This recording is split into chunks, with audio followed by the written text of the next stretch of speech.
Welcome back to my channel. इस video में हम बात करने वाले हैं RCT के बारे में। तो अगर आपने मेरी पुरानी वीडियो नहीं देखी है, मतलब RCT की वीडियो नहीं देखी है, तो पहले वो देख लीजिए, क्योंकि RCT को समझने से पहले RCT को समझना ज़रूरी है।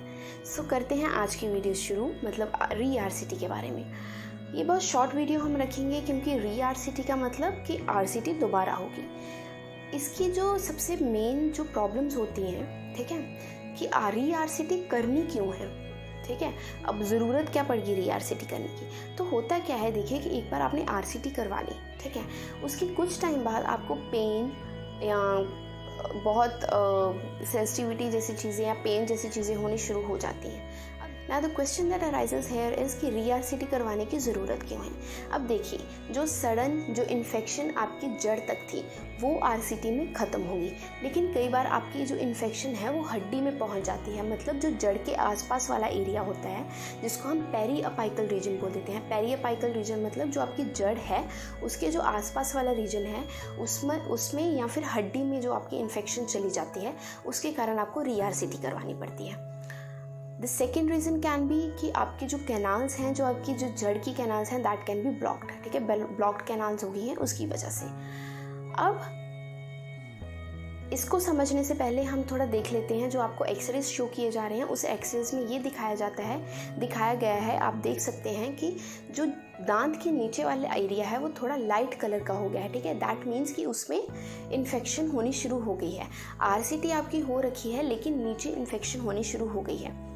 अब आपको RCT करवाने की ज़रूरत पड़ती कब है, जब आपको पेन जैसी चीज़ें होनी शुरू हो गई, ठीक है।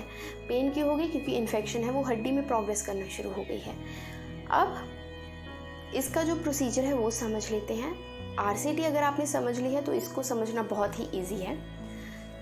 RCT में जो मटेरियल आपका कैनाल्स में भरा गया था, गट्टा पर्चा जिसकी हमने बात की थी, वो निकाल दिया जाता है, ठीक है। आपके जो कैनाल्स हैं उसकी दोबारा से क्लीनिंग और शिपिंग की जाती है, ठीक है।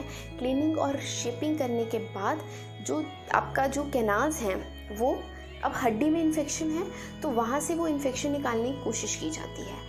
अब वहाँ से जब वो इन्फेक्शन निकल चुकी है तो उसको एक बार फिर एक्सरे लेकर हम ये कंफर्म करते हैं कि वहाँ पर इन्फेक्शन प्रॉपर्ली इरेडिकेट हो चुकी है क्या, ठीक है। अगर वो हो चुकी होती है तो हम after cleaning and shaping, after ये प्रॉपर जब हमने इन्फेक्शन वहाँ से इरेडिकेट कर दी है, उसमें दोबारा से गट्टा पर्चा भरा जाता है और आपको रेस्टोरेशन दे दी जाती है। आपको फिर टेम्प्रेरी रेस्टोरेशन दी जाती है। फिर आपको एनालाइज करने के लिए बोला जाता है कि आप पेन देखिए, और उसके बाद आपको फाइनल में परमानेंट रेस्टोरेशन दी जाती है। अब जो इसका खर्चा है गाइस, वो डिपेंड करता है कि जो आपका क्राउन है, ठीक है, जो आपने RCT पर क्राउन लगवाया था उसका जो आपने रिप्लेस करवाया है या पुराना ही चल गया है, ठीक है, मतलब कि जो आपका क्राउन है वो आपको नया लगवाना पड़ा है या पुराना। इसका जो खर्चा है, जो RCT का खर्चा है, वो जो नॉर्मल हमारी RCT है उससे थोड़ा सा ज़्यादा महंगा होता है, क्योंकि हमें जो चीज़ भर चुकी है, जो हमने पहले काम किया हुआ है, उसको प्रॉपरली निकालना पड़ता है। आपकी जो सफाई है दोबारा से प्रॉपर की जाती है इसमें। अगर हम इसके सक्सेस रेट की बात करें, they are as equal to the fresh RCT, ठीक है। जैसे आपने फ्रेश RCT करवाई है उसके जैसा ही आपको रिजल्ट मिलता है। इसमें नेगेटिव होने की बात नहीं है कि आपको RCT नहीं करवाने की RCT होगी। ये बहुत कम केसेस होते हैं जिसमें RCT करने के चांसेस हो सकते हैं, ठीक है।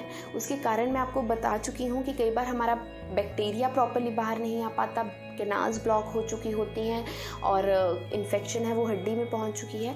तो ये कुछ कारण होते हैं कि हमें RCT करवानी पड़े। तो ये एक हमने शॉर्ट सा वीडियो बनाया है RCT के बारे में, उसके खर्चे के बारे में, क्योंकि एक बेसिक नॉलेज आपको इतनी की होनी चाहिए कि आप RCT अगर करवा रहे हैं, आपकी RCT हो रही है, तो उसका कारण क्या है, वो कैसे होगी और उसका खर्चा क्या होगा। ये हमने कुछ टॉपिक डिस्कस किए, बहुत छोटे छोटे टॉपिक्स RCT के बारे में। Please subscribe my channel and do hit that thumbs up button.